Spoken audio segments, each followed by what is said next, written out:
Hello everyone! Welcome back to the RationalInvestor.com's Weekend of Frivolity. I never know whether I got the right screen going here or not, but I think I got everything operating here. Let's see, are we YouTubing? We are. Hey, awesome. Looks like we got a few people over on YouTube, so awfully nice to see all of you there. And I got a few people in the Hangout. So get ready for another lively hour or two of frivolity. Do you guys know where to find the document for posting questions? Yeah, Mihal or Miha. I think you posted that in the lounge, eh? Or are you not in the level 1 classroom? I'm sure they're in here. Let's even say at Miha. Are you V? Is that your last name? Actually no, there's two different ones. Are you Miha 37? There's so many. I would have never dreamed there was multiple Mihas on this site. Anyway, not quite sure who you are. Yeah, I just don't know which one you are. Anyway, you should be able to find 37. All right. Anyway, there we go. Hopefully we got you. Wants the extra Q&A doc link. So there you go. I don't know whether that's you or not, but hopefully that helps. That's me. All right, cool. So you just got a bling on that? Oh yeah, there you are, Miha 37. All right, so there you go. So hopefully somebody can help you out there. As you can see, we've got the dashboard up and running. Great to see that we actually have now some pretty good looking data coming in, so that's kind of cool. I did notice when I was looking at this histogram, though, over the past few days, something that looks a little bit disconnected here. You know, good old crypto seems to be standing out like a sore thumb. And I'm wondering, you know, crypto might be a really good leading indicator, and I'm wondering whether we might just find that this sort of drags the rest of the market back up with it. So we'll see how it goes. I don't like what I'm seeing out of the crypto top 100, and I did put out a tweet to this effect. Something just doesn't look right about this. You know, we're still sort of mulling over what are the names. We've got top 30, and yet you can see we have 27 entries here. So we're not even tracking 30 names. We probably... And I've even put sort of a statement out to the site people, you know, let me know which what are the top cryptos and which should we have in here. Also notice too, there's like this one CROBTC. I'm not quite sure why that one's in there, but maybe we just can't get a US dollar link for it.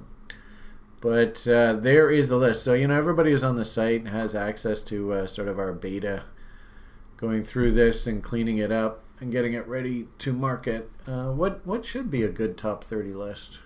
You know, we did our top 30, or I guess that was Crypto Top 100 show with the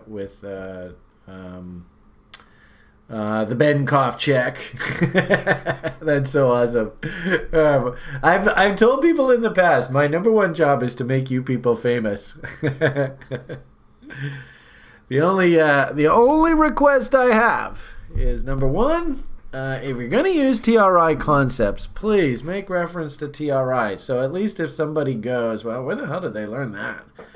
Or, you know, why would they say that the Japanese yen is a risk-off asset and oil is a risk-on asset? At least they can go to the source and ask the guy, well, Brian, where did you learn this?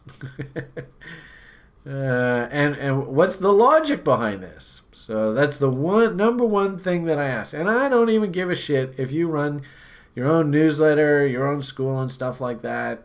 I will say that what I do like to do is just sort of follow along industry standards. So, you know, almost everybody that refers people to TRI, there is a referral program.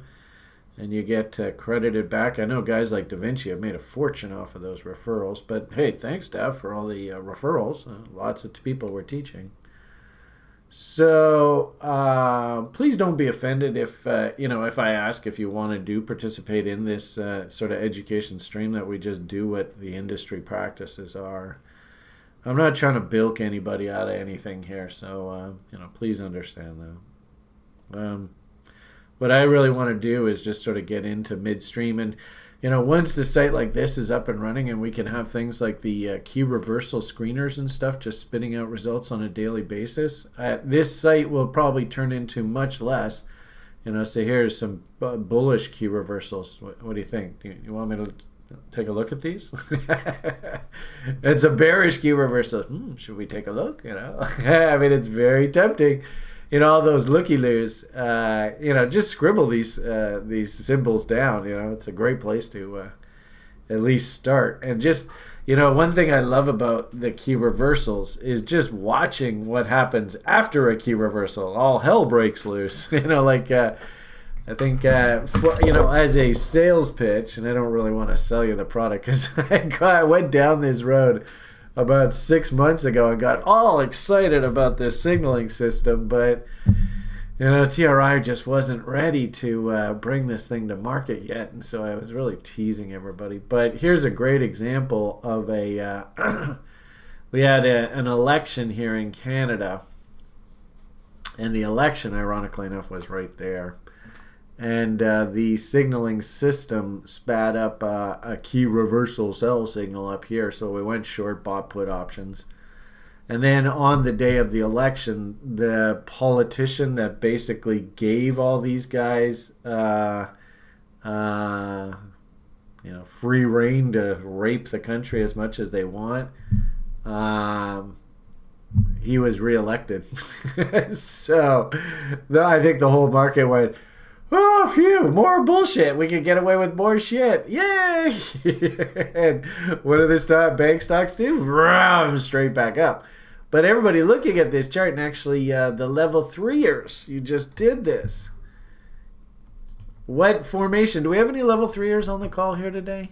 Anybody over on YouTube is in a level 3 right at the moment? I've got a few people over there. I even challenged you. To go and find one particular harmonic price pattern. That's a very difficult harmonic price pattern. But man, if you can get good at finding these damn things, you can make a bloody fortune trading. Shark pattern, megaphone, whatever you want to call it. These usually produce just massive risk-reward setups. So what a surprise. 1, 2, 3. We might actually get a really nice shark megaphone setup out of this. And, FYI, like I said there a moment ago, I was teasing all of you guys about key reversal signals. And when this thing's up and running, I mean, this is going to be the shit. It's going to be just insanely beautiful. And, my goal, honestly, is I want to see, like, TRI have 1,000 site subscribers. Then I want to see, like, 10,000 site subscribers.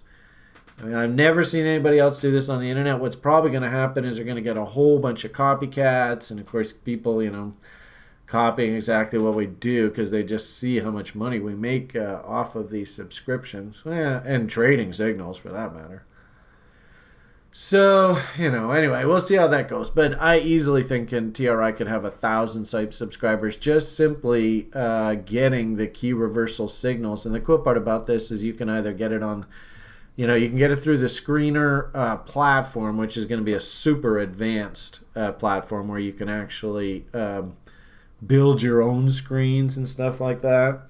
And that's, unfortunately, folks, that's going to be pretty expensive. But we also have this sort of dashboard system where you should be able to subscribe to this sort of medium tier kind of system, and you just simply load up the screeners that you want to follow from sort of a preset list. Like here, for example, I was doing a test, and in the screeners right now, you could subscribe to all these different screeners. And there's some site members who have screeners There's TRI screens, the basic screens. Then there's, my key reversal screeners, which you don't get for free, damn it. Anyway, so the point of the matter here is we're getting closer. Never been closer. It's always a fun conversation on the site. And an added sort of treat of the signaling systems is I built this really simple methodology of sort of calculating the relative technical strength and weakness of an asset, what I call the Delacour Index, which actually I teach in the level 2 program, and I give you actually the PineScript code for how to build the Delacour Index on your own in the level 2 program. We might even get rid of that in the future and actually charge a fee for that, but karma. It's one of the sort of features of the level 2 program is to get you up and running coding on PineScript. And then actually what I really like, and we were kind of talking a little bit about it today with Sharktoshi. Sharktoshi is just an absolute whiz programmer. And if I'm not mistaken, he's taken a bunch of the stuff that I've done over the years and just taken the coding to the next level, like times 10. And he has algorithms and bots and shit all just trading away through the PineScript and stuff. So, point of the matter here is, I suppose, I'm super pleased to see us making good progress here on the site. We're very, very close to be able to actually sell subscription models. I think, the basic, everybody 30-day trial. Everybody should be able to just come on the site, have a default 30-day trial kind of idea. You're going to get your sort of crypto breadth, so you can keep an eye on that. You can get like broader stock market breadth. And I guess this is what I was talking about earlier, how it kind of feels like crypto is kind of like leading the market. And you can kind of see, like literally the stock market looks like where crypto was about a week or two ago, which is kind of fascinating, eh? Also, too, the oil market jumped up precipitously there, I guess a couple weeks ago. So I wonder if just the stock market is having to play catch-up. Stock markets was waiting for something in particular and just needed to catch up, because it looks to me like the stock market, and I think this is exactly the kind of value that I want you to get out of the engine, and just this is like for 30-day trial. We might even like disseminate these things for free on the site, but hopefully what you see is, gee whiz, it sure looks like the stock market is getting ready to go apeshit, just like the crypto market did there a few weeks ago. And don't get me wrong, I mean, it's been a hell of a rally in crypto. I mean, gee whiz. If anybody's kind of going, hey, well, no, I didn't see any rally in crypto, it's like, where the fuck you been? So, good old corn. I mean, what the hell? And I was barking about this, right? On October 1st, I got just the most insane buy signal. And in recent videos, I was going on with you guys. Ah, Jesus, penny wise, pound foolish. I go and move myself and almost break my 50-year-old body to save like $500 from moving costs, and I probably left like a $5,000-$10,000 trade on the sidelines. And really, I think the killer trade was in Ethereum here. This was just a sick ass trade here. So the old man, he could learn something about being such a fucking penny pincher. Anyway, the problem here is you look at the chart now and you go, gee whiz, this darn thing's rallied all the way up top here. And I put tweets out to the effect, and I thought this was really cool. I mean, anybody should look at this and go, gee whiz, that's a pretty damn big move. And look at this. I mean, basically, where are we? We're October 17th, so literally from like, the 29th here. We've been going straight up. I mean, with almost no give back at all. Just literally straight up, up, up, up, up, up, up, up, up, up, up, up, up, up, up. I mean, maybe are we making it getting a little overdone here? And I put a comment out like that, and some guy, and I thought it was super cool with the juxtaposition of the crypto breadth. And what I wanted to show you guys. Now, the 30-day trial, we're just going to leave it at this, but people who do obviously subscribe to the site, will give you the opportunity to really dig into the breadth indicators. But there's our crypto breadth, and you can see that actually things started to wane there October 11th for our breadth indicator. Something broke here. So, considering, back to here, where is October 11th? So that was into this. And, like Bitcoin, awesome. Still moving up. I personally thought that this 4.669, this fog and bomb off of this double bottom, and then also if you do a fog and bomb off of this double bottom as well, they both basically are in this level. So I had this fog and bomb off of this one, and that's sort of the one that I tweeted out. And then I had these fog and bombs I think I put on here. Yeah, so that's that one there, 4.669. Then there was also this one here, 61,547 off of this consolidation range in here. And then there's also this A, B, C, D. And now this level here, it's a little bit higher. So I don't know whether we're totally done here yet or not. What I would say to people is that, anytime RSI is like sitting in the 80s, you got to be like, okay, maybe I better just cool my jets. And then, now we're starting to get a situation where you're getting higher highs in price coming into all of these key technical levels. And we're actually getting lower highs on things like RSI, which is, this isn't a confirmed divergence. My rule about trading RSI is the first M, and I suppose you might argue that's that one there. This M here is sort of your warning to the bulls. Hey, you better cool your jets. So that M came in, that was through this, and of course that, if you hopped off here on this M, you avoided all this nonsense. Market comes down, and really, the second M is supposed to be the trade. Did it go through the 50 level? No, it didn't. So it's going to be a small move, and indeed, this was just, it's kind of small. It's not really that big of a move. Rallied back, broke to new lows. You might even argue that that's the third move, which I consider the noob move, and of course, they get stopped out. First W that comes in here is now teal going up, right? So now the bears, they got to cool their jets.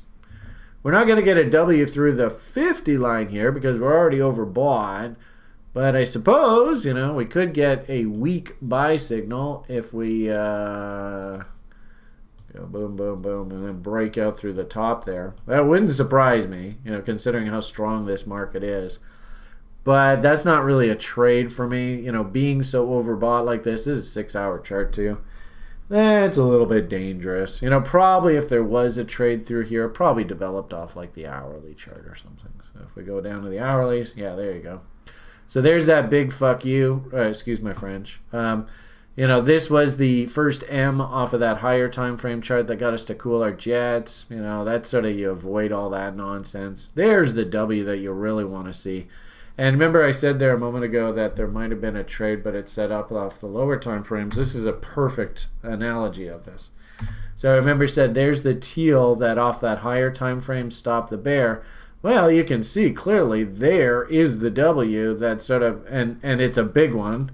So actually the way I would look at this, believe it or not, is there is the teal W that stops the bear, right? Everything's bear here. Bear, dead cat bounce, new M's, bear, push down. Okay, finally starting to get W's, and then you get this big honking W through the 50 line, which probably means it's set up off like a higher time frame, maybe like a 2-hour or 4-hour chart, right there. So there's your trade, right there. Boom. And that is right in here. And that kind of makes sense, right? There's a W. Could probably draw trend lines off of this top. We get our like LJ setups. I think probably, if you're going to learn anything from me, try and learn that what we really want to do here is we want to let the market consolidate a little bit before you actually start going and risking your hard-earned money. Just consolidate a little bit. In fact, actually, this was kind of tough in here. But, you know, you got an Ammon price, and you just went through this, and it's like, holy geez, up and down like a horse drawer. So big old M's. And, of course, there's the divergence, right? So trouble here. Down we go. Boosh, right? Then we start bottoming. And you might even argue, look at this, right? This is reload zone, right, in that range. Look at that trade. Hi. So if you were looking for the trade, right, it's right down in there. Oh, come on, you. Quit fighting. Right in there. Reload zones off of that range. Doink. Beautiful little double bottom there. Probably even. You know, this would have been a tough LJ. Because it didn't really set up very well there. But you know, a cute little double bottom right in there. In fact, actually, the LJ is probably that, and then the break there, and then the resolution on the other side. So, interesting. Look at that. So, right there on that double bottom through the RSI line, the W right here. And also this W, if you can see, this is actually a fractal here. Now I'm going totally off topic. Sorry, everyone. But what the hell. Somebody let me know when the level 1ers are done, and then we can get back on to what we're supposed to be doing. But hopefully, can you see that head and shoulders there? So, doesn't surprise me that that's a pretty powerful battle line. And also, too, what is it about this right here? Who can fill in the blank on why Brian would like this level right there? I've been blabbing away. Now I asked you a question. So that means wake up. What did he say? What did he say? What did he say? Come on. You guys can fill in the blanks here. Excellent, Andre. Nailed it. Good for you. So you should understand exactly why I would be interested in that kind of level. That doesn't surprise me. So look at that. Beautiful indicator confirmation. Nice reload zone. Nice inverted head and shoulders. Candle body lows for trade location. Nice double bottom. You know, you even have a pretty fanciful risk window there. And on the push through the 50 line on the RSI, your second W. And boom, up we go. So that's kind of a cute illustration there. So, you know, I think there were opportunities along the way here. The only problem here is, you know, what's your trading plan say? Notice I'm down on like a lower time frame chart. My hunch is probably, you know, I hate to say it, but probably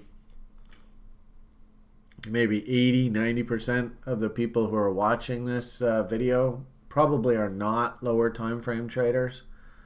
And if they are consistent lower time frame traders, then they're probably not watching a clown like me because they're too busy just trading their plans.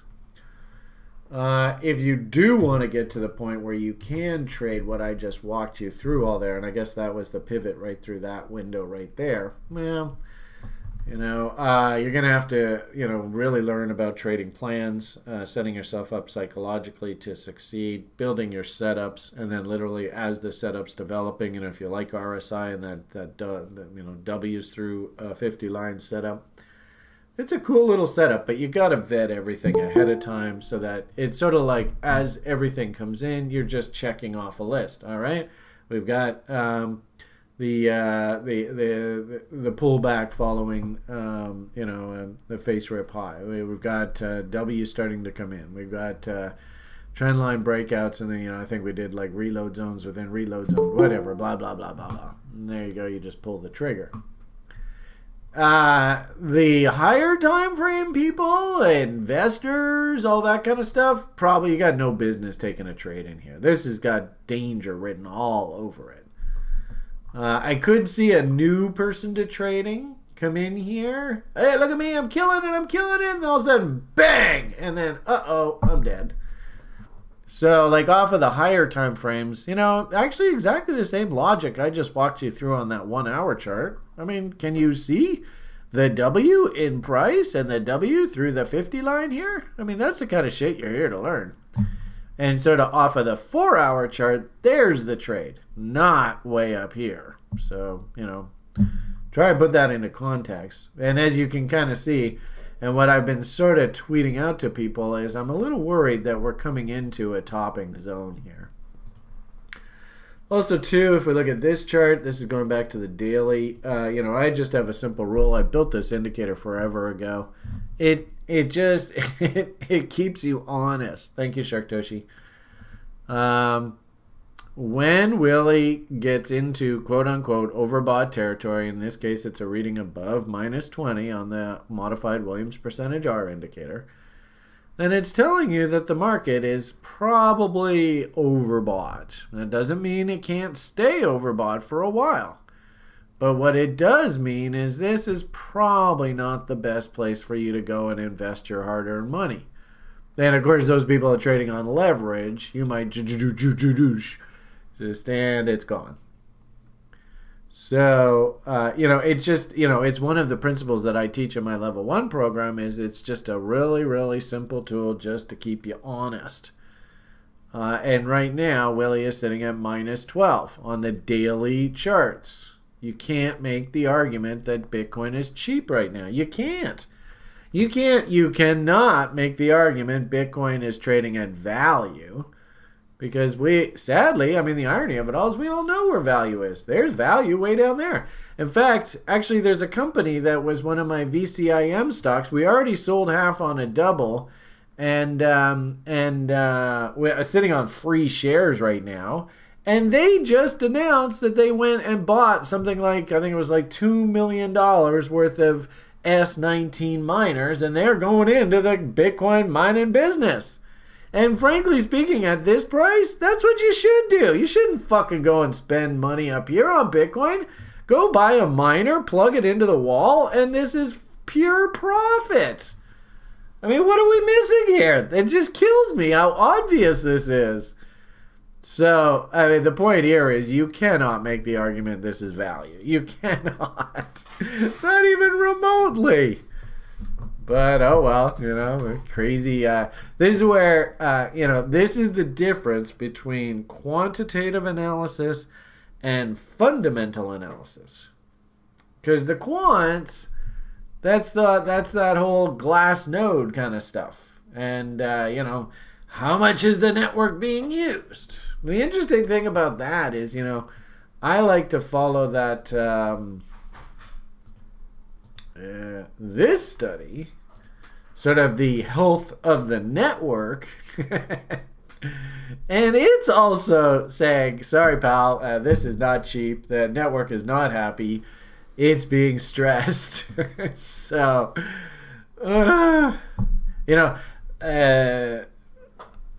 just so we're clear, that doesn't mean price can't go up. If anything, the whole definition of bubbles. Like, what do you call a bubble? Why is it called a bubble?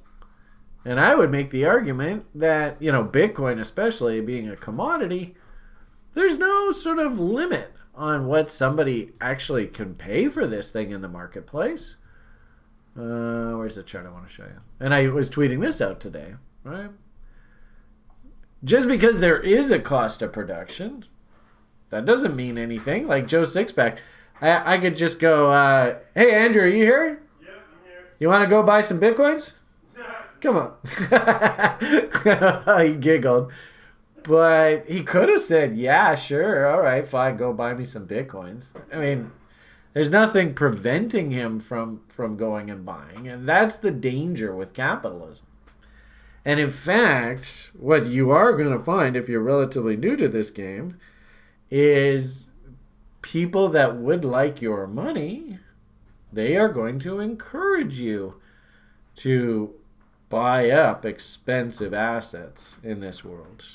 And then what's worse, and this is what kills you, is kind of like through what we went through the summer, is they're going to actually encourage you to dump assets at the bottom. Very unfair about our society. So, just because I think it's important that we all understand what value is in crypto, and you better understand this. And this is what makes me incredibly unpopular, why I don't have that many views, why I don't really, have a lot of followers and stuff, is that while we're up here, I'm going to continually remind you that at some point down the road, I do fully expect this thing to come back down to trade at or near value levels. And keep in mind, when the market came down like here, there were tons of like, the 15s, 13s, 11s, 10s, 9s, and whatever, the numbers that were actually there. That was the cutting edge technology at that point, and they were basically sitting at cost of production. And then, you go through the halvening events, all of a sudden cost of production just jumps.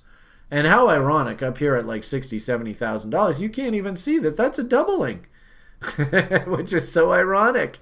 But that's what this cost of production study does. And so my hunch, and I say this every single week, you want to buy value in Bitcoin. I've been watching this fucking thing like a hawk for the past 10 years now, it seems. No, 8 years. You want to buy value. You just simply wait till about 1 year prior to the halvening event. So if you go April 20, you go back to April 19. So March, April 19. It's just that simple. You want to couple that thinking with, I want to try and buy the bottom end of ranges. Also, too, what was the sentiment in the space right here? Remember, the institutions, they're going to encourage you to do what at the bottom of the market? What are they going to encourage you to do? You got to understand, this is the way the goddamn capitalism works. So, do we all remember Tyler Jenks? He was very popular in this crypto space right in here. How about Tone Vase? I wonder whether, I honestly believe that Tone, has an honest approach. I don't think he's suspect, but I'll tell you, man, he was bearish as shit down here. And I don't know whether that was really the right advice. Basically everybody thought it was going off the board. So what a coincidence. Which way does it go? It goes the other way. So, John, what the hell? I'm not going to touch that. So just understand that, like I said, this doesn't make me very popular. If you want to buy value, if you want to come into the crypto space, and you want to invest where the risk is actually relatively limited, just wait for this thing to knock itself down 70-80%. That's almost exactly what happens every damn cycle. You can even do it through here. In fact, this is when I first came into crypto down in here, and I even told the good people, and it was TradingView actually that we started. I said, literally when I first came into the space right in here, I said, well, typically bear markets they go about 70-80% of the previous range. Reload zone, 78.6, line in the sand.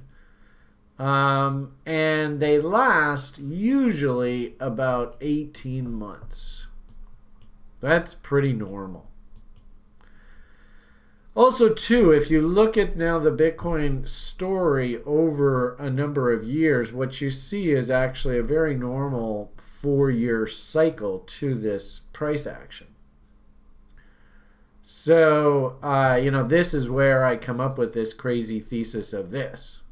This happened to be the 2013-2014 bull market in yellow. And I just overlaid 21 and, into 22. Do we see any comparisons? I mean, you tell me. I would just look at this and I'd go, hey, if I was Joe Sixpack and just not knowing what the hell's going on here, I'd be like, gee whiz, look at that. I mean, top, and then, into this July bottom, which is freaky, right? Bottom. I mean, that's freaky. Then we have, pullback. Now, this was the Silk Road reversal. It was a violent straight down pullback, straight back up. This one was actually pretty orderly, but what totally tipped me off that I thought this was a massive reversal was Mr. JP Banker himself comes out right here and says, I'm not going to shit on crypto. And literally the moment that he said that, woohoo, it was like straight up we go. And of course Brian's there fucking lifting a goddamn sofa bed couch damn thing through a door, breaking his back while fucking Bitcoin's taking off. What a doofus. Anyway, point of the matter here is the day JP said, hey, I don't give a shit. Let the crypto kids have fun. The whole damn space just went nuts. So, go figure. I mean, I don't know how the hell this year ends, but I've seen this now a couple times. And I would not be surprised if there's some sort of insane blow off top. Now, the interesting thing about 2017 top, which is kind of what I think's happening with Ethereum, it's shocking how close Ethereum is moving along this same sort of course as the 2017-18 Bitcoin bull. What I find fascinating, I guess, about this is... DeFi is not even blinking through this. Not even, I listened to the Frog guy. I'm sure every day, if you had an opportunity to listen to Danny on, it was Colin's show. I think he's on the Hero Exchange, and they do a show. He put the link in right around, I can't remember when it was. I mean, it was sometime on the site on Friday, and we got to listen to Danny. I'm not quite sure who he is. Daniele. You got to pronounce his name correctly. In fact, actually, there's another Daniele on the site, and I initially called him Daniel, and it's Daniele. And they're both Italian. So anyway, it was interesting listening to him. You would not think that there is anything standing in the way of these guys right now.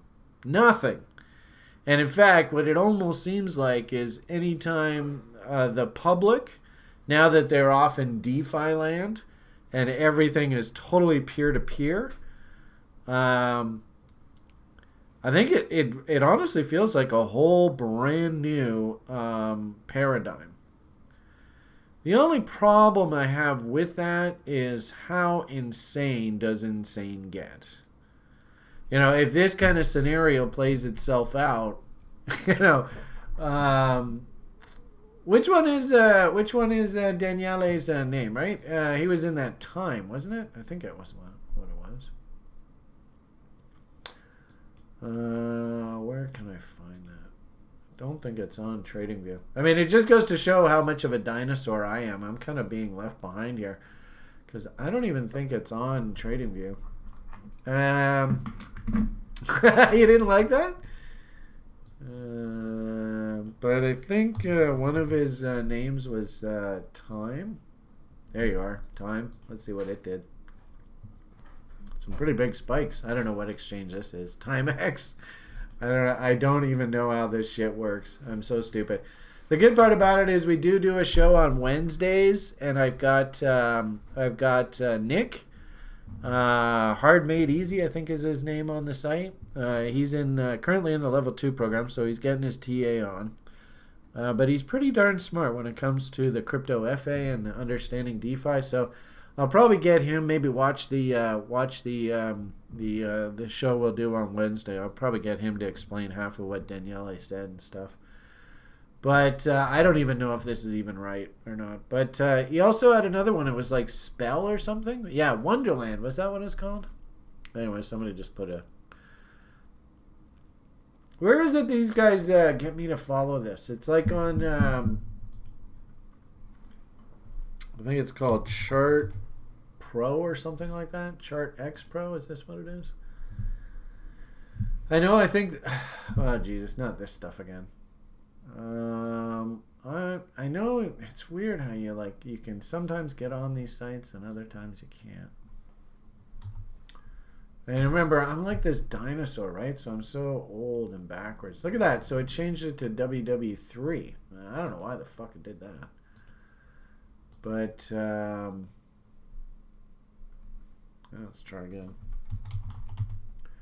Chart I thought that's what it was. Chart X go. There's this here. Maybe this will load it. Chart X Pro. There it is. So, what was the name of his thing? Was it Time? Time something? Time WAVX? I don't know if this is it or not. Say it look like. Oh, interesting. It's kind of rolled over here. Ah, fascinating. So I guess the initial orgy's over. Actually, this would be a good lesson in technical analysis, but I don't want to get into that on his. I just wanted to mention that, gee whiz, these guys sure feel uppy, eh? And when didn't he have another one? What's OHM? Yeah, that's another one that I heard them talking about it. That sounds familiar. You know what this thing is? Oh well, I guess maybe these are rolled over. I don't know. You know, I don't know how the hell these stories go. I would say holy bejesus, and really look at this. I would say holy bejesus. That's what I would say. But oh geez, and then you got to do all this stuff manually. Oh, I'm gonna be terrible at this. Just try and do this quickly. All right, so boom. There we go. So you know, good old reload zones. Look at that. I mean, so damn textbook. It drives you crazy. I've tried to get Andrew to help me get sort of up to speed on DeFi, but I'm just so stupid when it comes to this stuff. We also got Fjord. He's hip deep in the Luna project. So anyway, long and short of it here is you can see where I'd be interested in this. Wow, what a rally. Ay, ay, ay, ay, ay. And how many X's is this? I mean, just so you'd see the way that I would approach this, and this is just good old-fashioned money management. It's not rocket science. I'd probably say something like, let's throw in a bid at Mountain Man. You probably got filled here. Hey, I'm feeling pretty good. Oh, shitty. Not quite ready yet. Then maybe I'll throw in another one at the line in the sand. Ooh, nice W. Hey, we're starting to get W's. Maybe even come in and add. So I bought a little bit here, bought a little here. Maybe I'll even add some more there. Now my average cost is probably somewhere right in that area. So rule number one, got to establish that risk-free trade. Let's say 330 is my average cost, just, you know, pulling a number out of my ass. So 660, what a surprise. Look at that pump right into that level. Why do you think the market actually started stalling out here? I can tell you the reason why is because guys who did buy off of this, they're taking profits. So boom, you've now established your risk-free trade. Interesting thing, we could probably also do some interesting foggy buggies going up top. 2.618, and we'll go 4.669. Then we'll do what we're calling the Mugen bomb now. If we could get up to 877, then those are home runs. So this officially hit a Mugen bomb. But not a bad example, just off of this tight little consolidation range, how on the breakout here, you could start thinking about upside objectives again. Interesting how that 4669 was basically a break of that high. 2.669 is a break of this high. So you can, you know, we often talk about this. These are a whole bunch of guys, especially through here. Anybody who bought up here, they're on the couch, right? My wife's all angry at them. So we get a rally back into this area. Phew, get me out. Same sort of thing off of this high as well. Guys sleeping on the couch. All right, bust through there, get me out. Same sort of thing on these highs. These guys who bought here, boom, get me out. So it doesn't surprise me the chart looks like that. And then, right, what do you think the odds are? This number here off of this entire range is at 2.618. I bet pretty good. Oh, look at that. What a surprise. Isn't that incredible? That right there is worth the price of admission. The amount of money that you just spent to watch this goddamn video right there. Fuck me. Right there.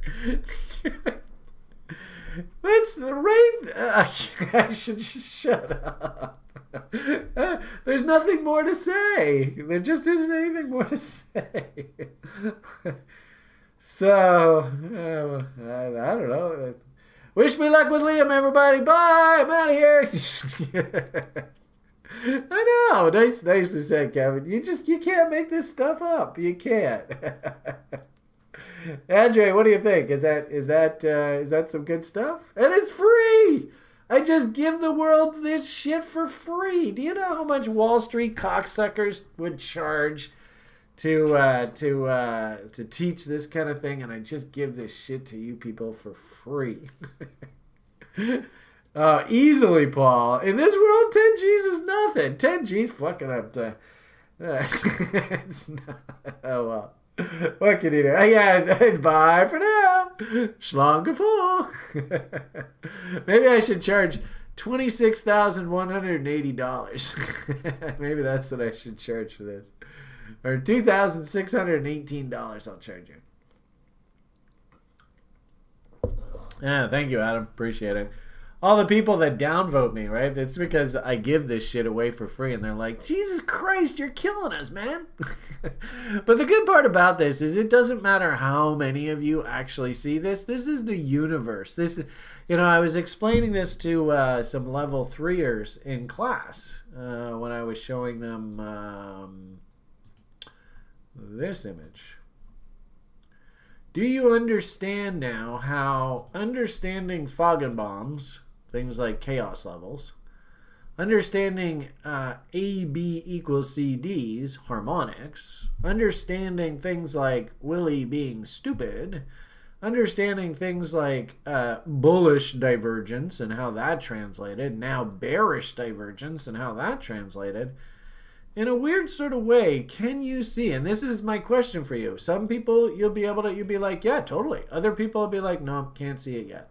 And you're only going to know the answer when you know the answer. But can you see the code of the matrix? When I look at a chart like this, now what I see is I literally see the code of the matrix trickling down the walls. That's what I see when I see this. Call me crazy. I don't know.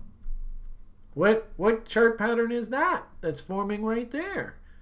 We can actually see the matrix is trying to talk to us even right now. Are you listening? It's up to you, not me. The Empire? No, I don't think so.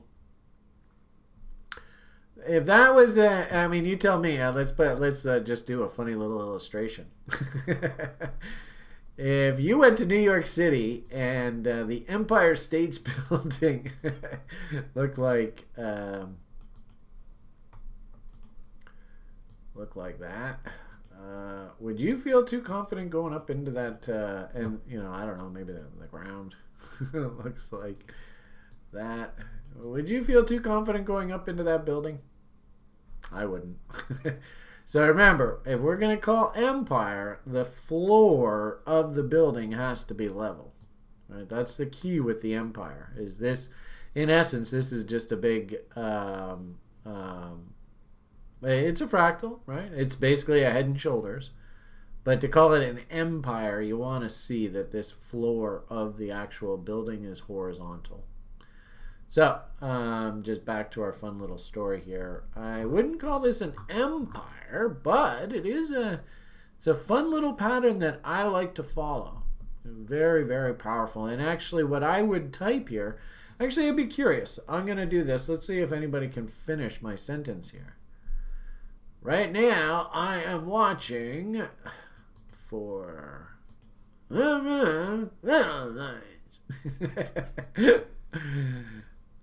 Anybody know what the hell I'm saying here?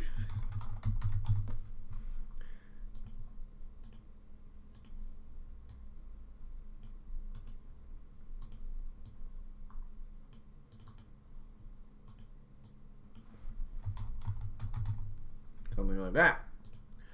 What am I thinking right here? Excellent, Andre. Oh, Andre, man, you must have bought my book. Way to go. Now, I'm thinking bull bear battle lines. So, it shouldn't surprise us that at a 4.669, coming up into the original top. Now, what do we call this price action right up here? The bar that made the high plus the preceding bar. That right there. What do we call that? I don't know if you can even see that. What do we call that? And you can see that they even did it on the way back up here, right? Bar that made the high, and I don't know where the hell the high is here, but up in there. And really, I might even argue those bars right there, especially those two bars right there. And notice how those two bars, right, took price right up into the bottom of that level. And then rejection back down you go. What do we call that? IFP, thank you, Andre. Man, you're the only one getting me. It's good. I've planted Andre over there on over on YouTube, so at least he's giving you guys the answers.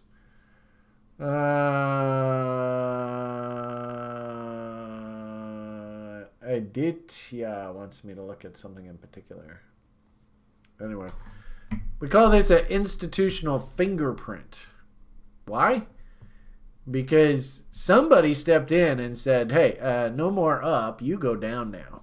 And, you know, the little people in this world like you and me, we don't have that kind of money. Somebody stepped in and stopped the bull here.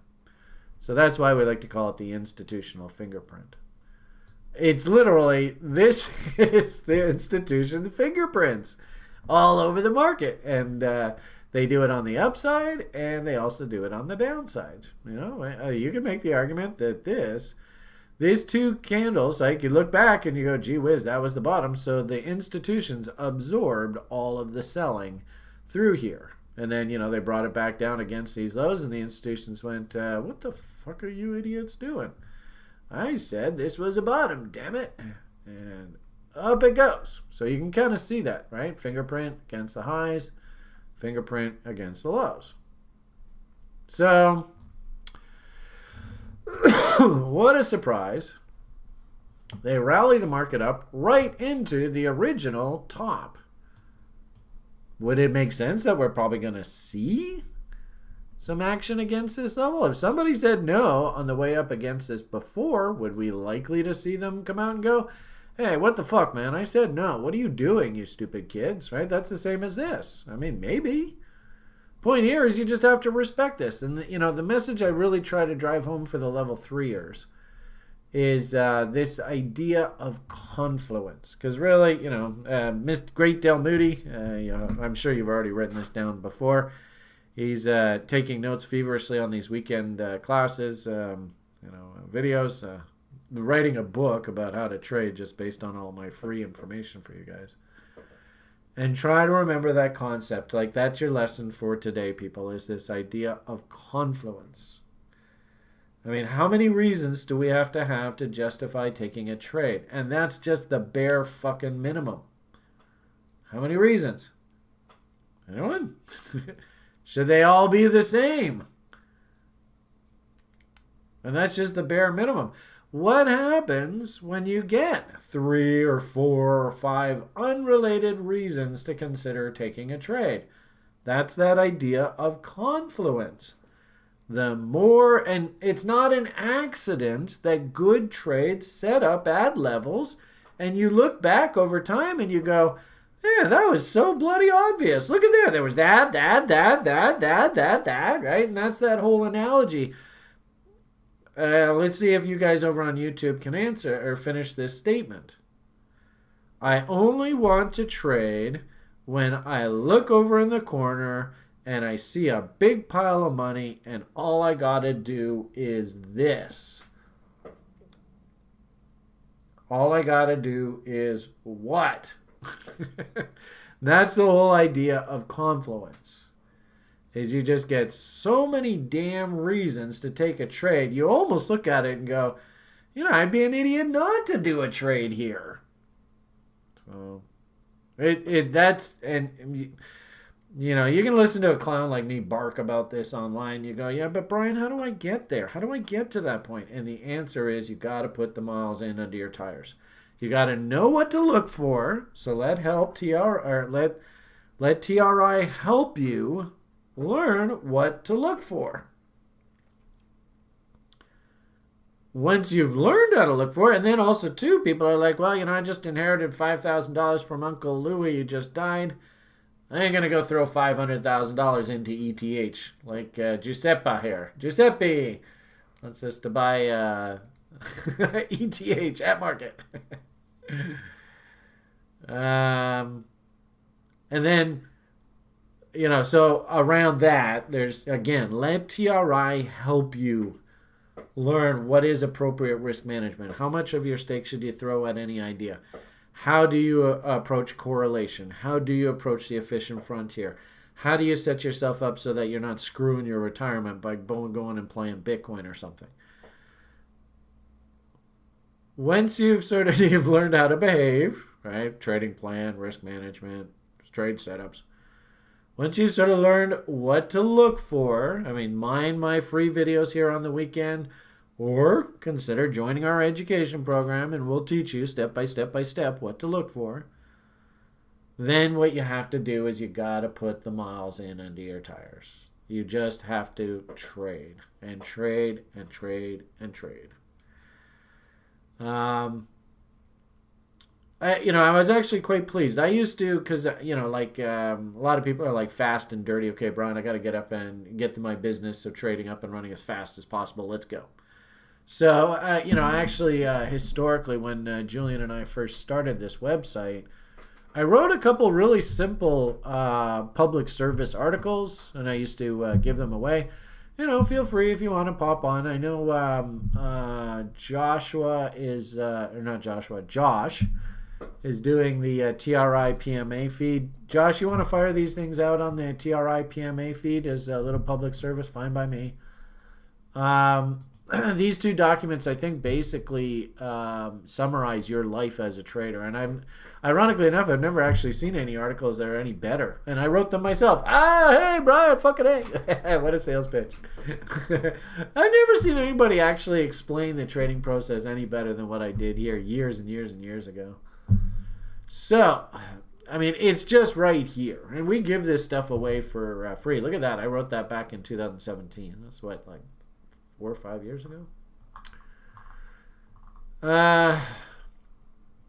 Where was I going with this? What I found, remember, I was a prop trader, I was a pit trader, I was a full service broker. Most people that I find that come to me to learn to trade, especially when I was a broker, it's like, okay, no fucking around. Don't bullshit me, right? The only problem I found with this public website is I don't have enough control over you. And I'm actually in a business partnership with this website. So as a result, even though I think that there are things that shouldn't happen for your best education, I have to make a compromise because this is a partnership and we're trying to, do this massive development project. And that means we need students and, we need some money to pay for the development project. And so we've gone down this road. But what I have noticed, which pleases me to no end, is the site and the business itself has adapted. So what I mean by that is I would actually prefer to teach you all one-on-one. And when I first started the website, I used to actually have one-on-one tutorial sessions with every student every single week. Those people were so damn lucky, it's not even funny. I can't do that now with the size of the way the website is going and the size of the classes.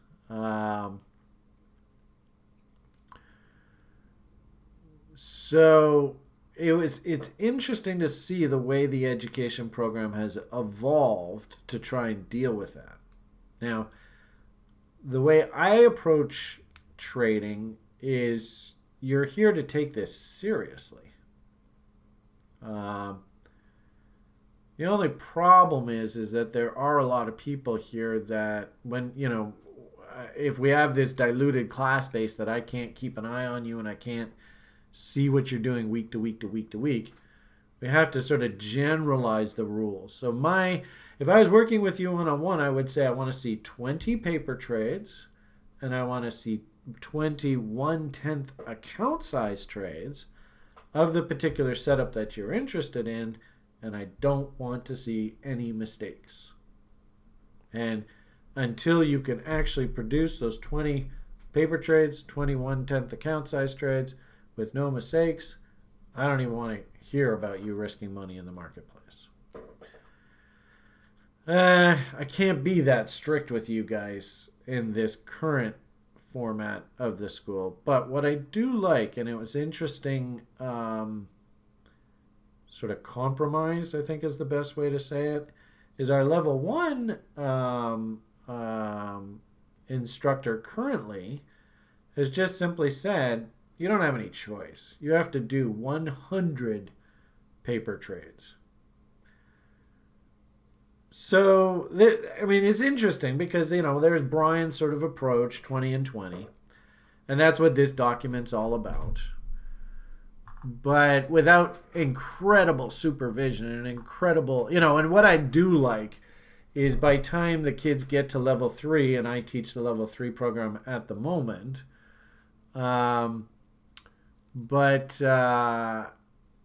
I challenge my level 3ers, and I will, I'll be on the site and working with Zach, our current sort of level 3 instructor in training, we'll call him. And by all means, if there are any TRIers who are super gung-ho about teaching options to the gang, Ray, I know I'd love to have you participate. I know you do lots of options. I know you'll be watching this later on. I think Zach wants the job, but Zach would prefer to do the level 1 course. He's just waiting for one day. Grim says, nah, that's it. I've had enough. Zach's going to be in there so fast. So careful, Grim. If you like that job, do not even suggest that you've had enough, because there are people that want your job. But anyway, the point is, when you get to level 3 right now, the way it is, and probably I'll be working with Zach over the next 6-8 months to make that transition to him instructor. But what I do for all the current level 3ers, and I did this last term, is I put them all on that 2020 challenge. And if you can do it, what's beautiful is we had one student who did it last term, and he was just over the top impressed with the results that came out the other side. Just the challenge is, can you take 20 trades, do them paper, just to convince your subconscious that you can do this, then 21 tenth account size trades, just to see whether you can actually do this without fucking up. So it's asking a lot, right? It definitely is. But that's the way that I approach this teaching. Is I don't want to sugarcoat it. So I do like the way that Grimm has sort of adapted the program to just say, look at, probably your first 50 paper trades that you log, they're gonna be bullshit. It's gonna be garbage. It's a waste of time. You're gonna make mistakes. You don't have the setups are garbage. But that's okay. You're not here to make money off of those first 100 paper trades. You're here to learn the process. Learn what good trade location looks like. Learn what divergence looks like. Learn what market structure looks like. Learn what a half-decent setup looks like. Learn what half-decent profit objectives look like. Learn what the process of actually exiting trades at levels that you predetermined looks like. Learn what getting stopped out at appropriate levels looks like, and having to eat a bunch of humble pie because you said something was going to happen in the market when fuck you, I'm going the other direction. That's what you're here to learn. Once you get that down, then I have no worries about you whatsoever. And that's the hard part about learning how to trade. All that stuff. So anyway, point of the matter here is very proud of what's come of TRI. I really like what's happened here. At the same time, too, I'm hearing a lot of people started talking about how they have a hard time interacting with the public now. And our job is to slowly build that core user base of knowledgeable traders and just spread the good word.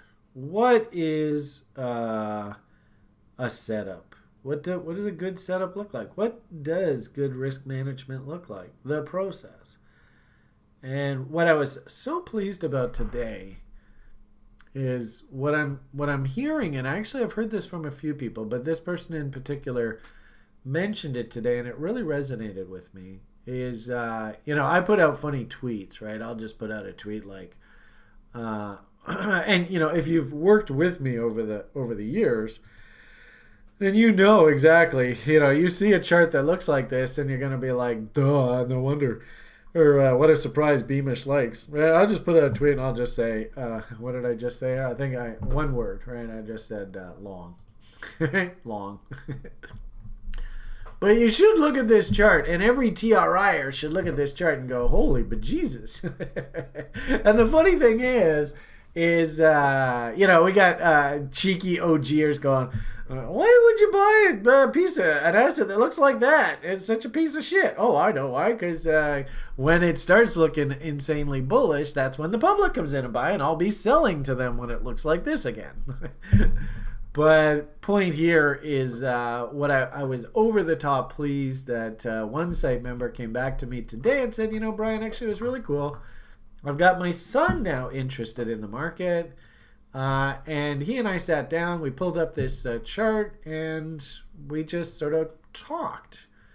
And he started to bark out all the stuff that he's been hearing you barking about for the past few years. And the message is getting through. And I want that for all of you, every single one of you. Not only should this be life-changing for yourself, and you should be able to build a lot of wealth out of this, but you should be able to actually directly affect all the people that you love that are around you, because they are part of the matrix and part of the system. So you might as well help them see the world correctly. Friends, relatives. The point here is what I'm starting to see, and it really made me really happy, is that we're starting to resonate, right? And actually, the image that I put it is sort of like the initial splash that I've had with this gentleman is the drop, and now as time goes by, we're having that sort of multiplier effect on the population as the message is getting out. So this is kind of like a ripple that we're seeing in sort of the space-time fabric that I never taught this particular gentleman. This gentleman, his dad, I taught, but it's perked his interest, and now he's starting to learn about this. Great. Perfect. Exactly what JoJo wanted. Okay. Blah, blah, blah, blah, blah. I have no idea whether there was of any value whatsoever in all that rant, but I did want to wait till the level 1ers were finished, which it looks like they are. So, let's see. Were there any questions this week that we need to worry about here? I saw that you guys... I did see somebody was asking whether they could ask a question. I don't see the link to the doc. Maybe it's in the classroom.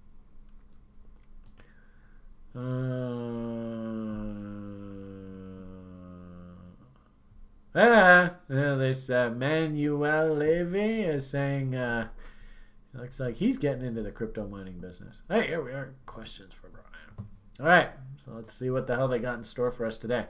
What time is it? It's 12:14. I usually like to start getting pretty for Liam around 1 o'clock. So we got about 45 minutes. Let's see if we can do some damage here. What are you guys saying over there? How about paid tutoring? We did the problem, Ahmed, is I started out wanting to change the world, and I wasn't really motivated by money. So money doesn't really motivate me unless, and in fact, anybody that I tutor, I actually show them. It's kind of funny because I know the boys, they don't really like when I do this, but just FYI. The only, I have a Facebook page, and my Facebook page, the only time I use it is to talk about Liam, because of course Liam's my life. So I'm not even quite sure how the hell I get to this. There it is. So I tell anybody if I ever do any tutoring or anything, I show them this picture. In fact, I showed it to somebody on the site recently, and they're like, "Okay, fine, whatever, Brian." I don't really care, one way or the other. But if I was going to do any tutoring, what I ask people to do is, can you just make a donation to Liam? And I just leave it in your heart what you want to do. So. The only motivation I have right now is I got to figure out how the hell to get this little boy a home so that he actually lives in a half decent home and not some government fucking shelter for the rest of his life. So that's my big motivation right now. But other than that, I'm not motivated. I mean, I've traded so much in my day that it's just another trade. It's just another asset. They're kind of all blur together.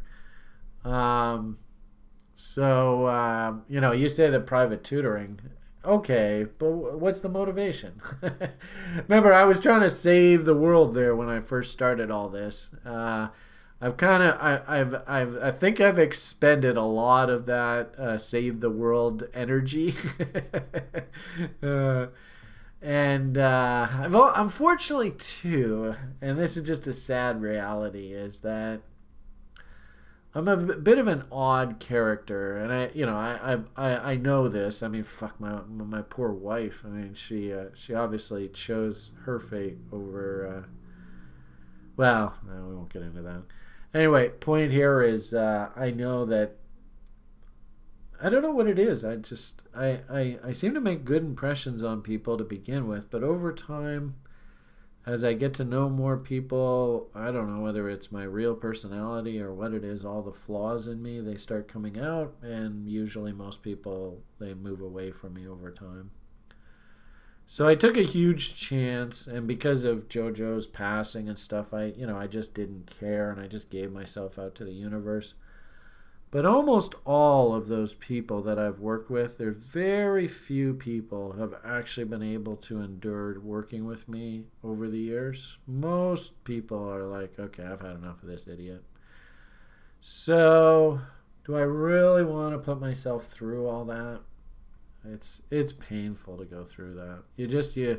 You lay your heart and soul on the line for people, and at the end of the day, they're just like, well, I was just a customer, Brian. I don't give a shit about you, So I kind of the CME boys warned me that this would be a very treacherous avenue that I went down with this project. And like I said, the only motivation that I have is, if you want to help Liam out, awesome. But I'm not going to grind you for money. Anybody that's working with TRI, please understand. All I want to do is just cover costs, and it costs a fucking fortune to keep this damn place up and running and humming along and stuff. And of course, development of the DI and all that costs a lot of money. So, do as you please. But this is basically what I'm doing. So,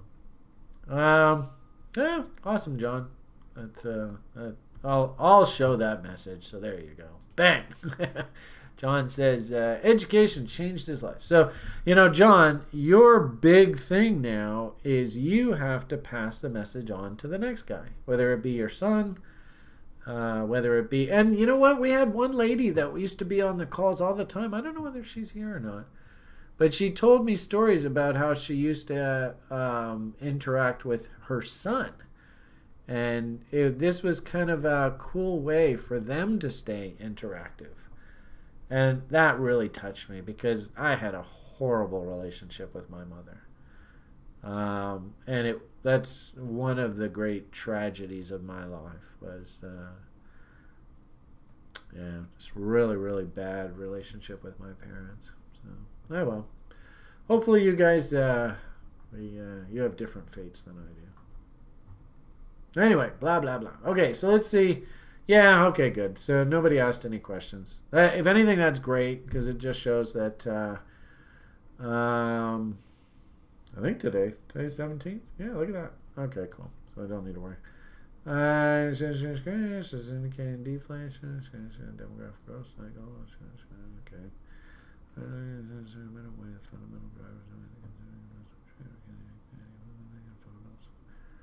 I don't know whether I've answered these or not.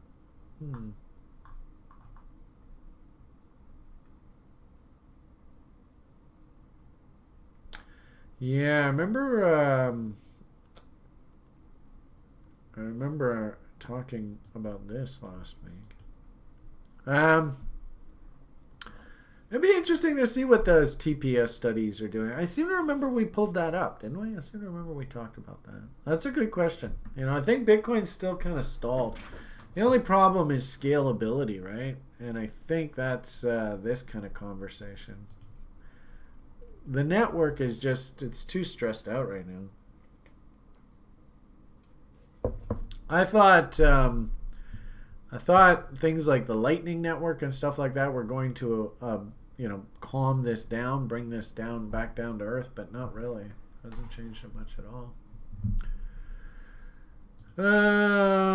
So I don't know whether we've already answered these or not, but we'll just give it a quick peruse. In previous sessions, Brian mentioned the U.S. dollar bullish for the coming years. Does that indicate deflation? And how does that fit in the demographic generation cycle? Shift of fear to greed cycle we are in, along with the weaker purchasing power of U.S. dollar. Would U.S. dollar continue to be the ultimate fear proxy in the upcoming years, or commodities like gold and crypto replace it? Well, what you're asking here is, if you understand the premise of your question, then it doesn't really make any sense. So, problem here is I think you don't understand what these different assets represent. So if you say something like, I'm going to just go into the US dollar as sort of like, US dollar ultimate fear proxy, what does that mean? What that really means, and like US dollar index going up and all that, right?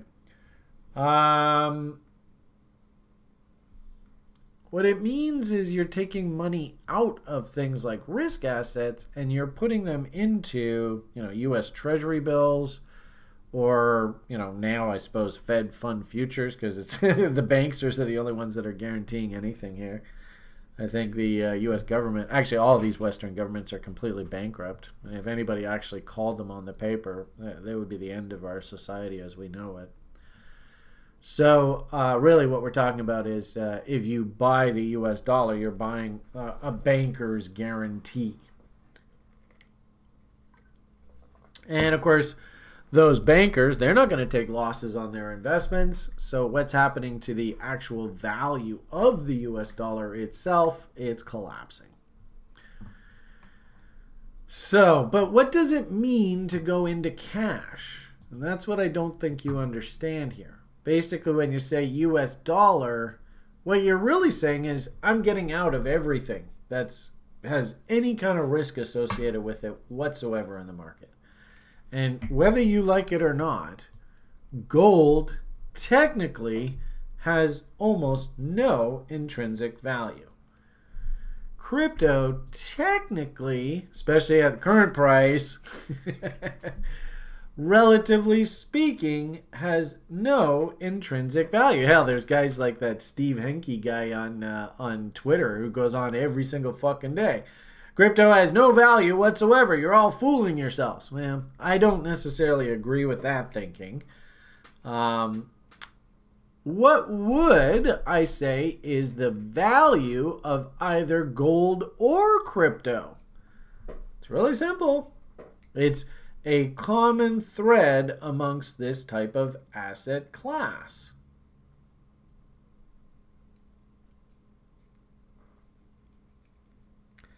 How do you figure out the value of an asset like gold or like crypto? Because it is basically this asset class. Really simple. Thank you. So the point here is, it's not so much that gold is overvalued when it crashes and people get wiped out here. It's, well, what's the average? What's the cost of production when it's all the way up here? And is this just pure, humans are just bidding the prices up? Which they do. And then, of course, what's the cost of production for a Bitcoin right now? And, of course, all the people in crypto hate me when I do this. There's a cost of production. You could, quite literally, you could have Bitcoin lose $50,000 of market cap. 95% of its value. Poof, gone. Actually, maybe 90%. Poof, gone. And we're just back to the cost of production. So this is why they say commodity investing is vulnerable. It's dangerous. It's risky because most times the public comes in and buys a million miles away from the cost of production. So the irony of it all is that you're saying, okay, do I go and invest in US dollars, or do I go invest, do I get out of US dollars because I'm freaked out about that, and do I go and buy gold and crypto? It's kind of like comparing apples and oranges. Do you want to come in here and buy Bitcoin knowing that the cost of production is down here? That's up to you. It's an investment decision. But can you understand that maybe people are going to get freaked out at the high cost of this asset no matter where the hell it goes? And keep in mind, we're thinking this fucker could go quite a bit higher. Humans getting absolutely stupid. Probably right up here, we're going to get the BitConnect stories. Get rich quick. All you got to do is just buy Bitcoins. Guaranteed to make money. Guaranteed to retire Lambos. That's usually the way the story goes. As soon as you start hearing that, what should you as a smart investor be thinking? It's so obvious. It's exactly the same thing that happened here. Identical. This time it was all about fucking dog money, right? Alan. Thanks, Alan. Loser. And the funny thing is Alan goes, are you kidding? Look at my bank balance. I'm a winner, baby. The fact that he's morally corrupt, the fact that he's probably going to hell when somebody says, oh, did you lie to the public? No, never lied. No. How many grandmothers listen to dog money? And by the way, and of course this gets down votes and people hate me for this shit, but I'm just going to call a fucking spade a spade.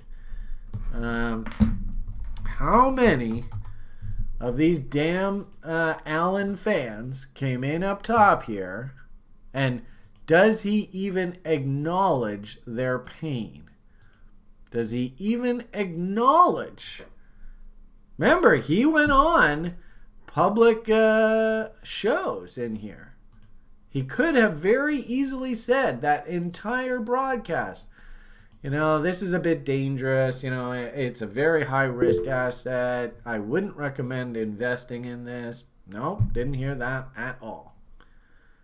And of course, they're dying 1,000 deaths. You don't hear about this at all. This is why I get so angry at the guy.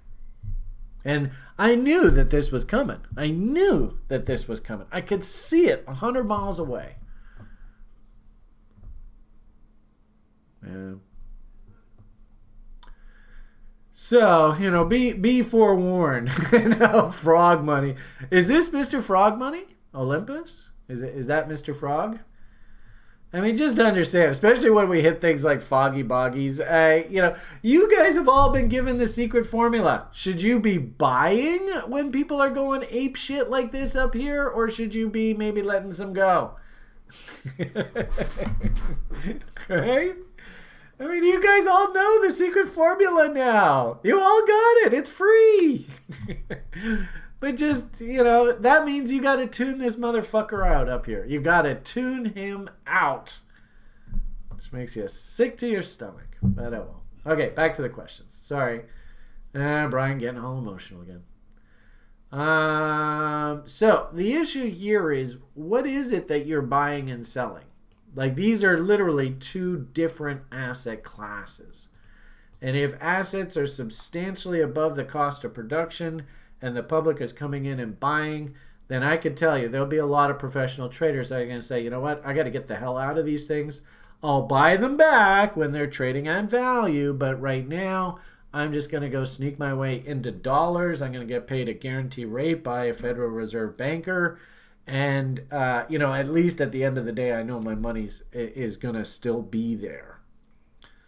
So the way I would look at this, and sadly, what I see here is I think you're still wrapped up in the fear cycle. By the time we get to the peak of the greed cycle, which is like 2035 or so, this person here will be talking all about, gee whiz, the stock market just keeps going straight up. You can't lose money buying stocks. Why would I buy commodities? They're so dirt cheap. They're down in the dirt. Like, I wouldn't be surprised by the end of this coming greed cycle that stocks are again trading at a massive markup to commodities. It's just the way the cycles work. So right now, commodities are very expensive relative to stocks, but I think that's going to change. In fact, actually, that's this image. I would make the worst part about this image is that Klaus is actually doing exactly what he's being a dick. Is what he's being, because he knows that things like debt, garbage, U.S. paper, garbage, cash, they've just destroyed it. Even commodities really haven't done that well. And it looks like commodities are about to break down here, which is fascinating. Oh, hello. What's going on over here? Higher highs and higher lows? That's equity. Equity. What's equity? That's stuff. That's company assets. People that want to grow their money. Hey, invest in me. I'll build a plant. I'll make widgets. I'll sell the widgets at a premium into the marketplace. I'll make a profit, and I'll return some of that profit to you in the form of dividends. That's what this is. And yet, this is exactly what Klaus wants you to not buy and not own. In fact, he wants you... The message is, don't own anything and we'll just take care of you. Well, the reason why is because he's going to own it all and he's going to get stinking rich. Fucker. And then, in his good graces, if you pronounce his name correctly and you kiss his penis in a very specific way, he'll look after you. I didn't swear there, technically, did I? I don't think I swore. It's a very graphic image. Sorry, everyone. All right. So, ironically enough, I am pro-growth. I'm actually anti-commodity.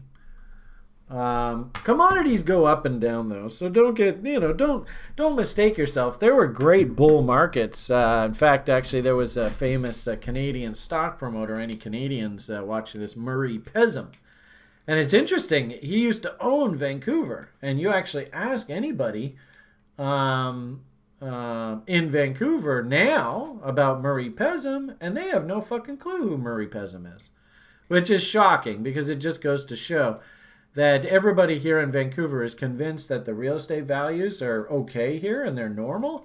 And yet the irony of it all is that there isn't actually anybody that actually lives here in Vancouver that lived here during a commodity bear cycle. They don't even know what a commodity bear market even looks like, let alone what the hell Vancouver real estate's going to do if, by the way, interest rates happen to just go back to normal. Oh, boy. So, literally, it's shocking. Like, I walked down the street in Vancouver, and there are very few people that lived here 20, 30 years ago. In fact, guys like Andrew, he's too young to even know what a Murray Pesum is. Oh, wait, okay. So you remember Murray? Do you remember the days of the Bicycle Club and the Jolly Taxpayer? I don't know whether you remember those days. They were a lot of fun. Yeah. I was talking to a guy the other day. I used to do a radio show with Dave Geddes. Do you remember Dave Geddes? Yeah, well, especially in that early 80s recession, which is, I think, what has to happen here now, Wade. Yeah, there were a lot of people got absolutely destroyed here in Vancouver. I don't think the real estate situation is going to implode like it did in 1980 because then, of course, we had skyrocketing high interest rates, which totally killed the real estate market. I think we just normalize, which means that house prices probably like stabilize. Um, but you know, especially if we get into a big shoot 'em up with China here over Taiwan, and there's actually like war, that will kill the influx of new investors. And of course, also too, one of these bloody days, the U.S. is going to smarten up and get the Chinese off of this goddamn peg. And as soon as that happens, then I think you see all these international currencies start to go back to normal. But anyway, that's another conversation for another day. So, interesting question. I just don't know whether you understand the difference between something like what a US dollar proxy is and what investing in gold and crypto is. They're basically apples and oranges. It's not like you do one or the other.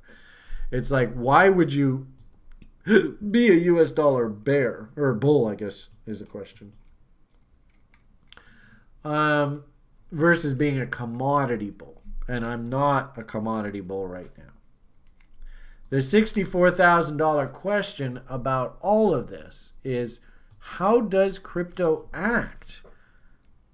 Because I believe that a story like Bitcoin, it worked really, really well as a fear asset proxy. And I mean, what the fuck? It went from 0 to like 20, 30, or 20 G's US there into that last commodity cycle peak. It did everything it was supposed to do.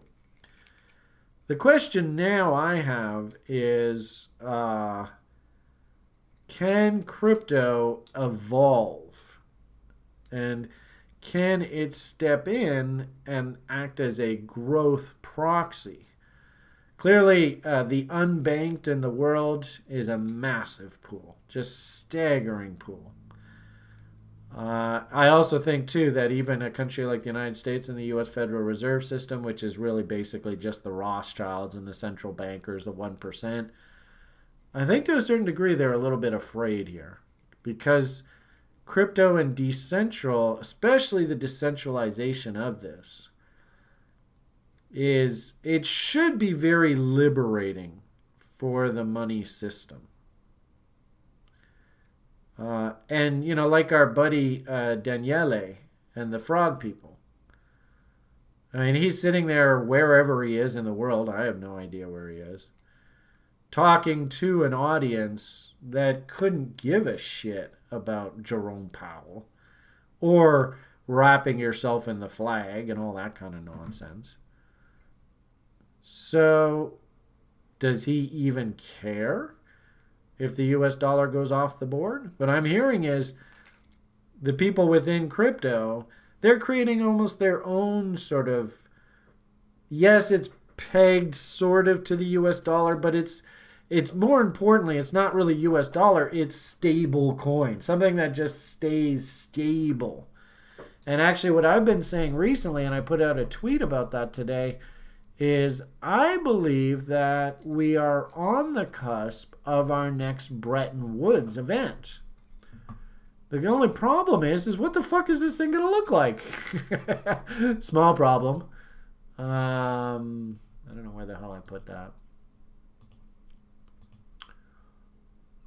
So if we actually look at the cycle comparisons, I think they're stunningly similar.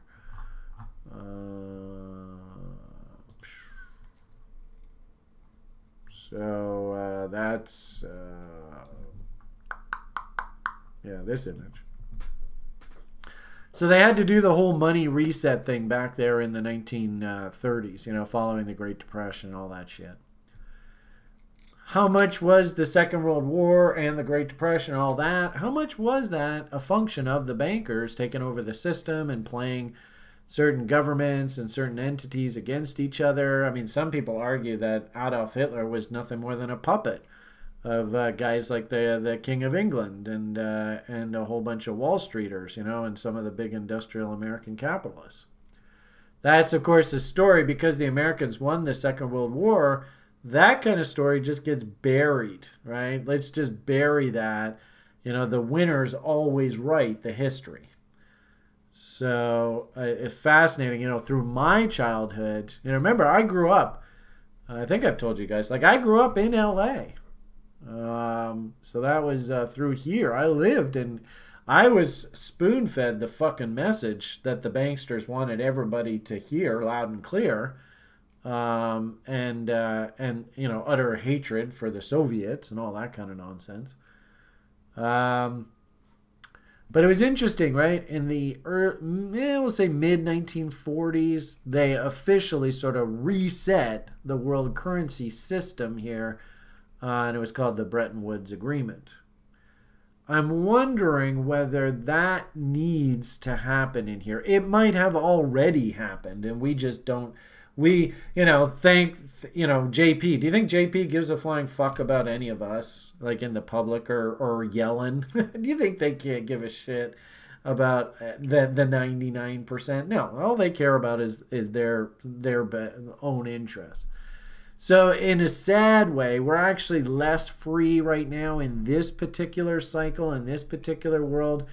And it's funny because there was a guy I was listening to, John Kiyosaki, I think that was his name, Rich Dad, Poor Dad guy. And he actually reads a line out of Lenin's Communist Manifesto stating that the number one objective of the communist movement is to gain control of the central bank. Once you've gained control of the central bank, 90% of communism is actually in place. And I would argue that, yeah. I mean, to all intents and purposes, the world that we live in right now is very, very similar, in my eyes, to now something like, Soviet 1970s Russia under a guy like Brezhnev. It's almost identical now. I remember growing up, people would laugh at the leaders. People are laughing at the leaders right now. It's like this massive disconnect. They called them the commissars at that point, where people knew that the 1% oligarchs were controlling the Russian society, but there was nothing anybody could do about it until the whole damn thing broke. As soon as the whole thing broke, then all hell broke loose.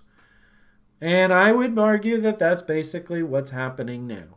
If somebody actually wakes up one day and says, oh, by the way, the emperor has no clothes on whatsoever, and people start going, holy shit, you're right, the emperor doesn't have any clothes on, I think all hell breaks loose. And I think what's going to happen is Janet Yellen and Jerome Powell have said that go and borrow tons and tons of money right now because interest rates are really, really low. But there will come a time when interest rates normalize that this will not be sustainable. So if it's not sustainable, then what does that mean? Oh, well, the United States government spends trillions of dollars more than it brings in every single year. And we're just all conning everybody that this is sustainable. Well, so if they're spending trillions of dollars more than what they should be, what are they spending it on? Well, it turns out the U.S. has one of the biggest military defense budgets in not in human history, but also, comparatively around the world. And keep in mind, the United States of America has very, very low social structure spending. I mean, the federal government spends almost nothing on social programs. So what we're really saying here is the banksters want the Americans to go and dilute the shit out of their currency, keep borrowing, but at some point this won't be sustainable. You spend a lot on military spending, and that military spending is going to have to come to an end. Unless you agree to more slavery in the form of U.S. debt, U.S. citizens. Keep in mind, a country like Canada, like my country, we don't even have a military. The banksters look at our government and go, what are you? You're a joke. You're a substitute school teacher, for fuck's sakes. What are you doing here running the government? You got fucking Eastern European Historical Studies graduates running the finance department of your country right now. I mean, what a joke.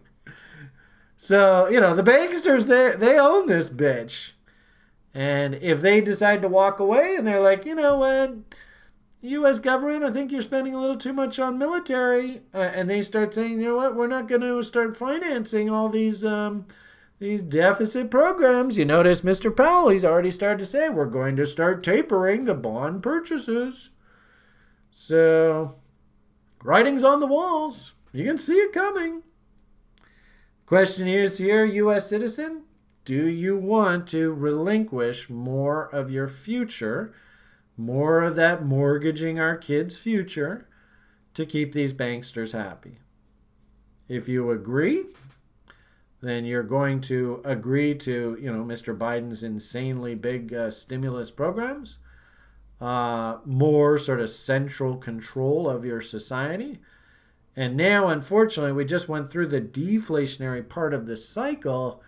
Now, actually, for the next 40 years, we have to actually expect rising interest rates, which are that's, I think, the catalyst that kills all of this kind of MMT, modern socialism, we're going to make it, life good for the poor and stuff. I wouldn't even be surprised at the end of this we have debtors' prisons back.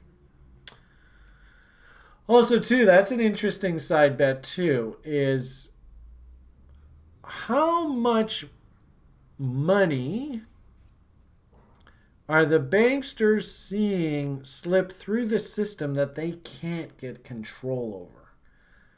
Because actually, it's really interesting. Like here in Canada, for instance, there's a really popular television program. Well, sort of semi-popular, I guess. But anyway, this guy runs, he's called The Liquidator. And he runs a business where he just buys low and sells high. And he's, buying off a guy for 10 cents on the dollar. And he turns around and flips it at 50 cents on the dollar. How much of that business and how much of the economy that's all wrapped up in that, and you can kind of think of things like, organized crime and loan sharking and, all that kind of stuff.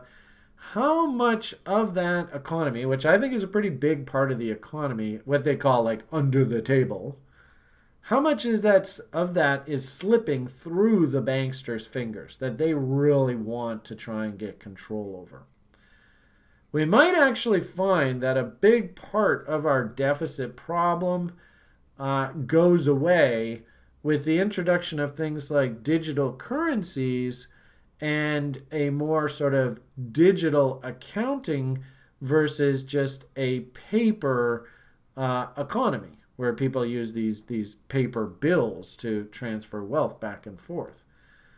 And of course, once everything's digitized, then it's trackable, which means it's taxable.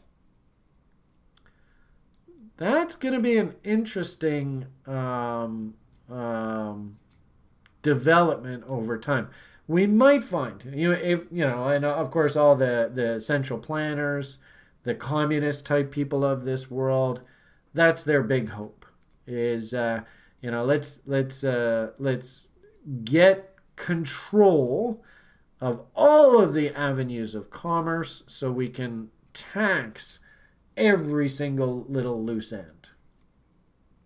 Yeah, so it's interesting. Andre says you'll never lose the barter system. So it'll be, and that's, I guess, basically what paper money is to a certain degree, it's the barter system.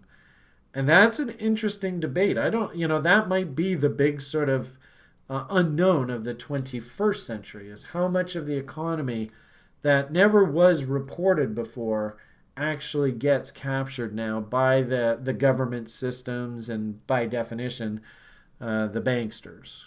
That's an interesting debate. I'm not quite sure what the answer to that is. I could see, believe it or not, kind of like the Amazon effect, a Facebook effect, a Microsoft effect, I could see that actually the digitization of our economy actually leads to much more business being done, much more commerce. It'd be fascinating to see, and really I might argue, what is the growth engine? You see these forecasts. They're expecting this economy to grow. At some point, you got to stop diluting the currency, and you just have to let the economy itself take over. And my hunch is by the end of this, everything in our society is on the blockchain. Everything, including yourself. And of course, it'll be taxed. Anyway, an interesting debate going forward. Let's see. I got another 10 minutes to fill here. Let's see what we got here. To be rational, To be rational in your investment trades, is there a minimum weight of the fundamental drivers to be meant to consider taking it? Oh yeah, I remember I answered this. My advice to you is actually you're going to build your acceptable universe out of good fundamental ideas. And kind of like Bitcoin right now, you might say, it's got a limited supply. It has a known cost of production. It's an open blockchain, which means theoretically it's open source. I think this is a fantastic fundamental idea. So, what do you guys think? If I did model my fundamental analysis of where I should be investing in Bitcoins based on things like cost of production, would I be buying Bitcoins right now? Hopefully the answer is pretty easy. Can I add this idea to my list of fundamentally acceptable ideas and then just simply wait for a technical buy signal? That's what being a rational investor is all about. So, you say your relative weight. I would actually say, it should be 100%. The ideas in your investment universe should all pass fundamental screening criteria. So, for instance, if I'm investing in a stock, the very first thing I do is I pull up how many shares are outstanding. If I see anything above 50, 60 million shares outstanding, pass, next, on, move on, move on. And what you'll often hear me go is, oh, fuck, I totally love this story. It's so awesome. Oh, my God, I was going to 300 million shares out. Boo. On to the next story. Simple as that. Okay, can you explain how to use the dynamic yield curve? And I think I remember last week I did say that we have videos here on the site. How markets work. What is a bond? What's the yield curve? What does it tell investors? And then bond spreads, TLT and TIPS spreads. Then a little, there's a couple really cool videos on how the broader economy works in this sort of modern day age. And then, here's a question. Could you pull up any price chart of your choice and show us ranging versus trending? Oh yeah, I talked a little bit about this, and I didn't really like the answer that I gave you guys. What I'm going to simply say, like ranging versus trending, this is probably a good example, right? And I didn't really convey this very well. Is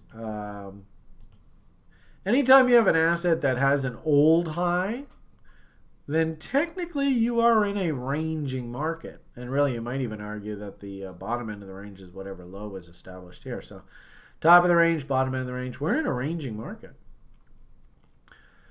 If you see an asset break out to a new all-time high, well, that's pretty easy. You're in a trending market state. The issue there is time frame.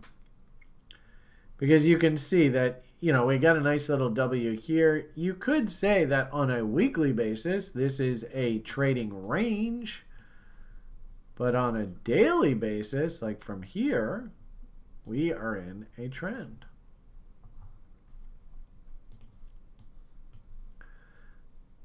Powerful uptrend. Within the context of a weekly trading range. I think last time I tried to answer this, I talked a little bit about drawing horizontal support and resistance. So you can sort of see where the barriers are. For example, you see there's a whole bunch of levels all in here. So there must be some sort of brick wall, top or range kind of idea. So notice, we rally up into that, slam through it. Well, that's a good sign. We rallied up into this high and this high. And for the level tours, we call this tricking out your charts, where you really want to see where past highs and lows came into the market to help you identify sort of stopping points along the way.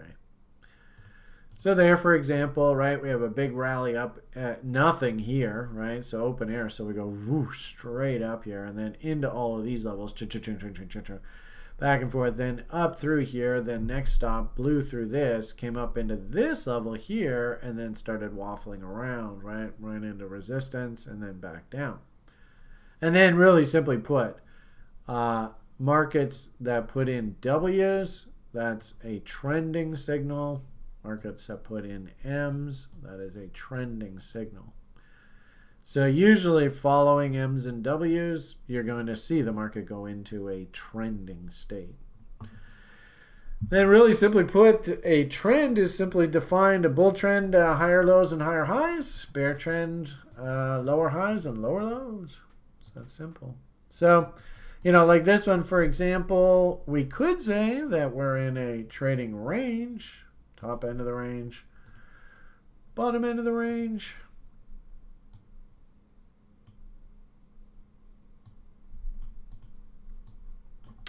And if we lose this range area, well, next lows are all down in here, right? There's reload zones, all that kind of fun stuff. But for now, we're banging around in between here. And, on a lower time frame, you could say, well, interesting turn through here, and now we're starting to make higher highs and higher lows, so we're starting to trend. And that trend got busted through here when we started making lower highs and lower lows, but then notice what happened here. So now we start making, again, higher highs and higher lows. There goes the trending thing. Oh, broke out another one. Oh, we're trending more. So I hope that helps. I sat and thought about that answer that I gave you last week, where I just talked primarily about horizontal support and resistance, and I thought it was a little bit lacking. So you got 2 whacks at trying to answer that question. I got 2 minutes left, so I hope that helped. Ricky, Bobby, you can tell me whether that helped or not. We got 2 minutes now to answer this question, and then we'll take off. So in this period, can someone in crypto, after some months of studying in TR, start with 500 and turn it to 6 figures like you did? And how? Well, technically, that's the whole point of this damn course. So I'm going to say, and how? Well, the very first thing you want to do is learn the process. I keep telling you guys this over and over and over. You learn the process, concentrate upon the process, and the rest it takes care of itself.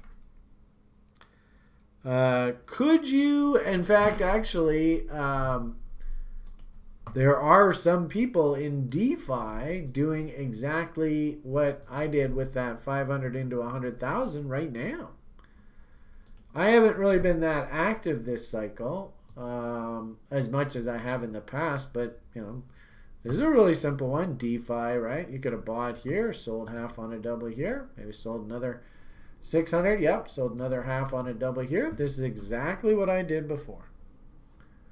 And Doge. I was long. I think I've told you guys. Like I even bought Doge.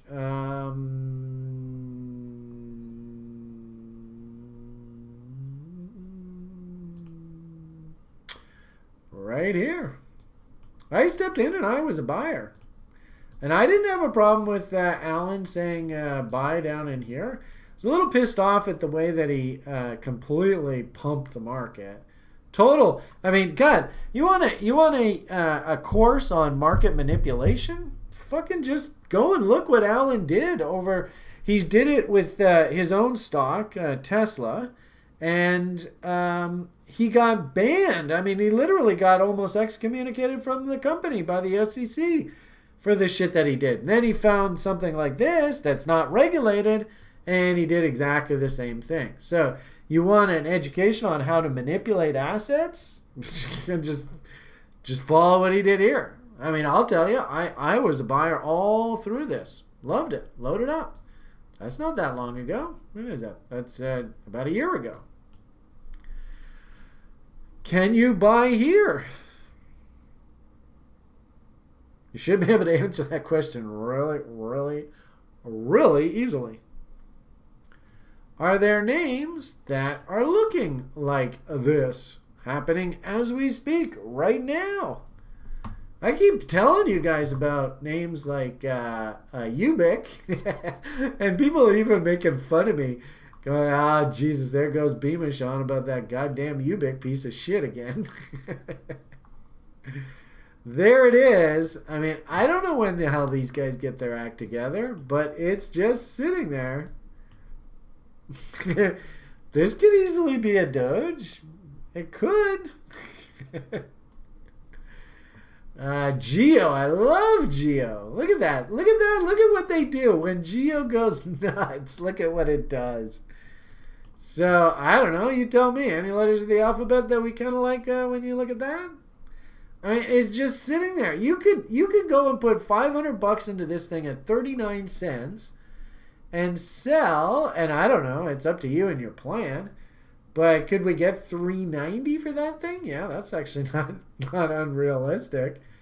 Could you like be a moon boy and say, you know what?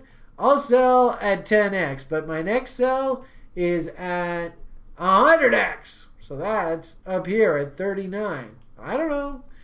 I mean, I suppose there were people bought here and they said, I'm not selling until we get up into the 20s. And sure enough, ding, ding, ding. I don't know. All I'll simply say is it's not my job to predict the future.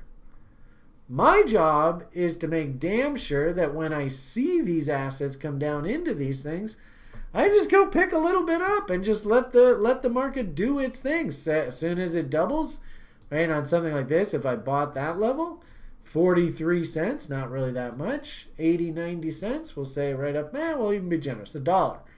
Is it likely that we're going to get a rally up into eat these wicks? What did I say earlier about trade locations? Candle bodies. Notice how that's right up in that area. Is it realistic to see that? Sure, why not? Bang, out goes half. Then you say, following that, Brian, I know it's a good idea to put yourself in a strong position. Don't have any risk so you can go and buy other stuff. But I'm going to sell the rest of it if it hits $4 up here just because, I want to get paid for my hard work. Okay. I mean, they're just sitting there. I don't know what's going to happen. In fact, actually, there was one that I have been telling you guys about. You could have gotten a risk-free trade just in the past month. Look at this son of a bitch. I bought it here. I walked everybody through this trade. Did I not? Somebody on YouTube validate that I walked everyone through this trade. Anyone? It's 4 minutes past the top of the hour. I gotta get out of here. So I hope you guys can appreciate that it's not our job to predict what's going to happen in the future, but our job is to step in and buy when these goddamn W's come in. Somebody acknowledge the fact that I walked everybody through this trade. And boom, 50% level. What is that? If you bought that there, that's a 7-to-1 risk reward. This shit happens all the time, folks.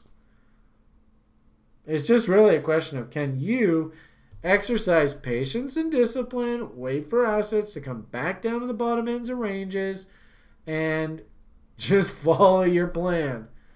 If you can, then the sky's the limit.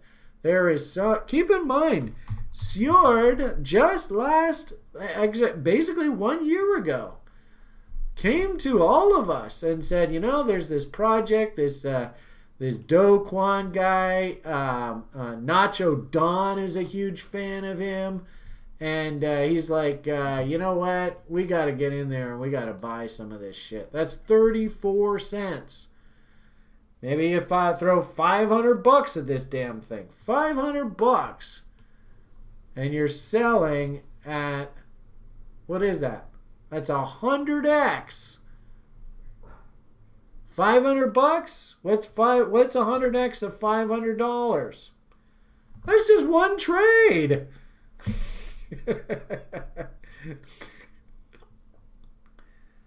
So the simple answer is yes.